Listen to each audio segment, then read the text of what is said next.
Okay, so we're looking today at how migration has become increasingly complex, and specifically also why it's become increasingly complex. So, what are the reasons for this increase in complexity? So, when we mean increasingly complex, we're talking about a change in the composition of who's migrating from what it would have been historically, which would have been a much more sort of simple demographic, and now there's a much greater range of people who are migrating around the world.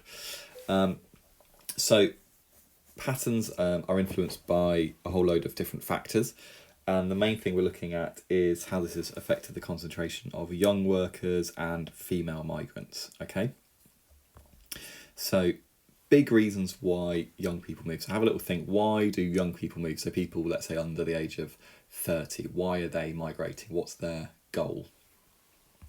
Well, often it's about greater employment opportunities. So we've seen this within Europe, for example, that certain EU countries have suffered through economic struggles, and that's often really badly affected young people. So young people who are trying to enter the workforce can find it very difficult to find jobs, particularly in countries in which there's, say, kind of like strong unions, which mean that people who are senior within a company are very hard to fire or whatever, and then that means that it's very difficult for young people to get into businesses because they're not sort of part of that union. So there's been situations, I believe, in Spain and Greece in which unemployment has been enormous for the under 25s. We're talking sort of, really high percentage, like over a quarter of people unemployed. So they've got nothing to lose. They may as well move to try and find employment elsewhere within Europe where there are more jobs available.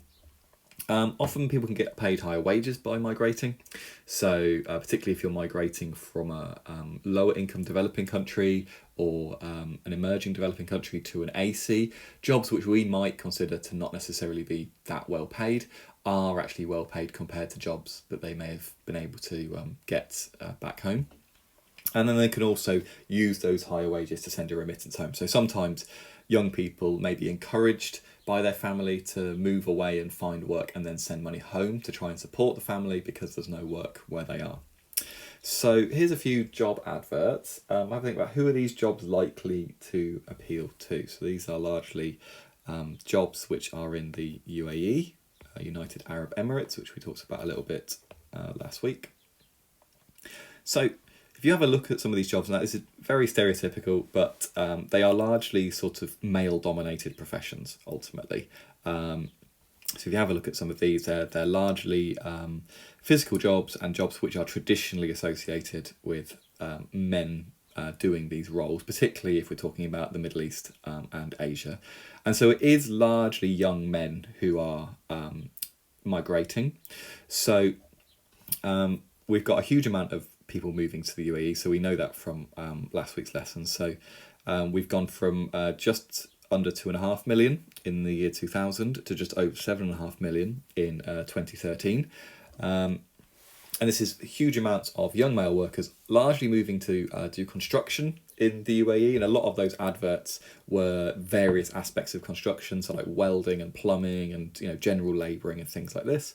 Often quite low skill jobs or skills that can be taught whilst they're there, whilst they're on the job. So a lot of these people basically don't have much education beyond a primary level. So primary education universally is sort of reading and writing, so they can't do much beyond that, and that's going to make these people quite vulnerable. So if an employer says you need to give us your passport, as we were hearing about last week, then they're largely going to go along with that because this is the person who's paying them, and this person is older and experienced and knows this place, so they don't necessarily have the knowledge and the confidence to refuse to do things like that.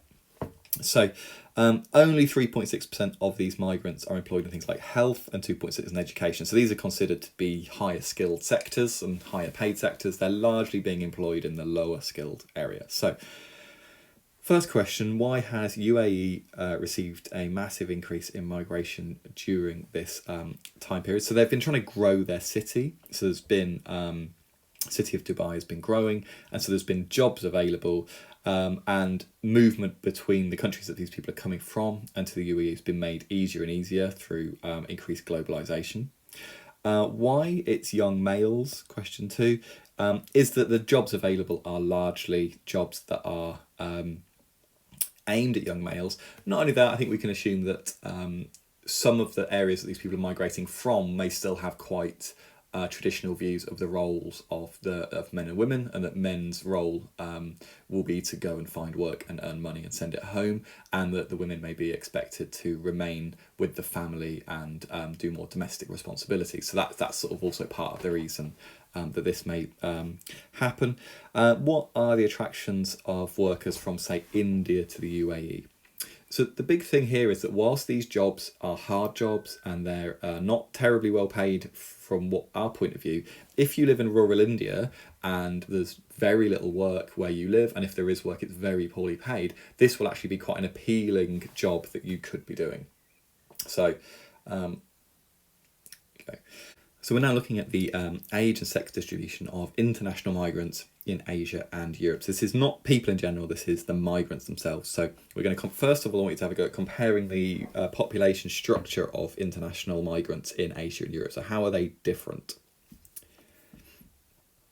Well, first of all, if we have a look, children are more common as migrants in Asia than they are in Europe.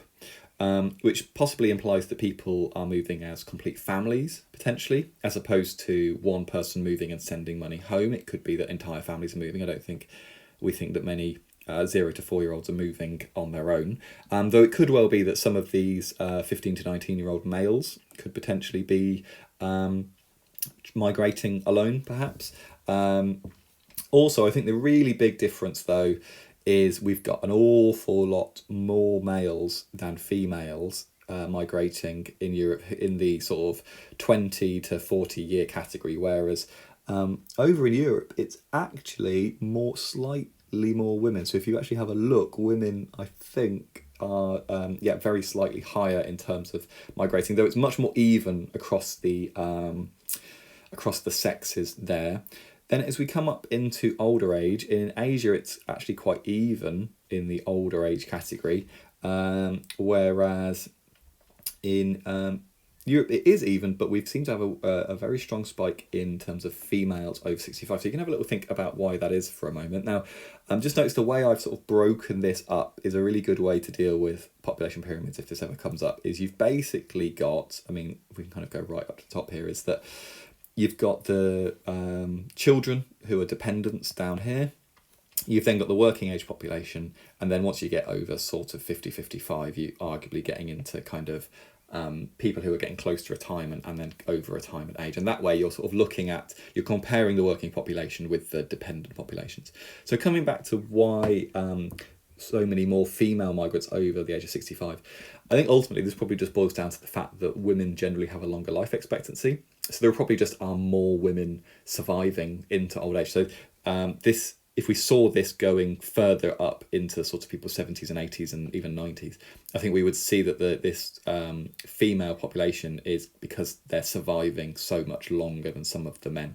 And this we'll come back to this at point 3, or we can do it now, is that advantages and disadvantages of this specific population pyramid. One of the disadvantages is it stops at 65, which may be appropriate in parts of Asia where life expectancy is lower than it is in parts of Europe, but it's not unreasonable in Europe to be expecting to live to the age of 80 as a life expectancy, and then so therefore some people will live quite far beyond that. So there's actually quite a limitation there, that there's an awful long time period that people are being kind of all lumped together into one area. Other limitations potentially, it obviously doesn't give any particular information as to why this is the way it is. This particular population pyramid is very broad. So we've got Asia and Europe, 2 very big areas. We've got no sort of breakdown within that. Some of the other disadvantages, it can be at times quite difficult to read figures off this, what it could do with actually. So it's got these sort of light lines heading horizontally. It really could do with some lines going up vertically that would make it easier to identify how far the bars are coming out. I'm sort of discussing this more from the point of view of if you're presenting data, these are the sorts of things you want to think about in terms of how you go about doing it. So in your notes, you just want to know what the difference is in the population structures of migrants between these 2 places, and some ideas as to the reasons why that might be. Okay, so particularly I think here we've got these grown Asian males, and I think that's largely people migrating in search of work to places like the United Arab Emirates, to send money home to people living in sort of often in poverty in rural areas. So this is talking now about female migrants. We've had a look at young migrants, and so we're now moving on to the complexity increasing through female migrants. So we've seen a large increase in female migrants in the 21st century. So in 2013, 52% of all migrants in developed countries were female, meaning that actually that's more than half in the developed world of the migrants that are there are female, less in the developing world. So we've got a lot more women migrating, not in Africa and Asia necessarily, but in Europe, North America, Latin America, Australia, we're seeing more female migrants actually than we're seeing male. So why might this be? What's actually happening that's causing this increase in female migrants?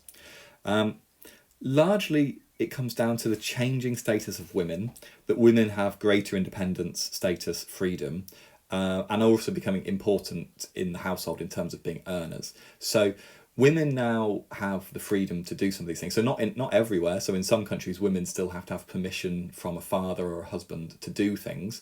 But that's also part of the reason why they're migrating. So there's a real difference in the status of women between different countries. So here in the UK and in Europe, we still don't have complete equality. We have issues to do with the wage gap between men and women, but compare that to some places in which women aren't able to drive because they're not legally allowed to. Obviously, if you were growing up in that situation and you had the opportunity to move somewhere with more freedom, you might choose to move to that place with greater freedom.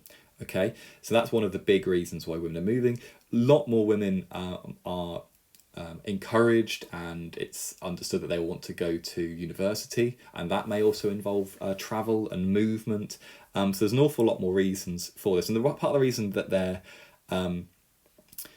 overtaking men, or at least equaling men in terms of this, is that often it's the case that men may already have migrated and then women are migrating to join them and things like that. So there's a lot of reasons there.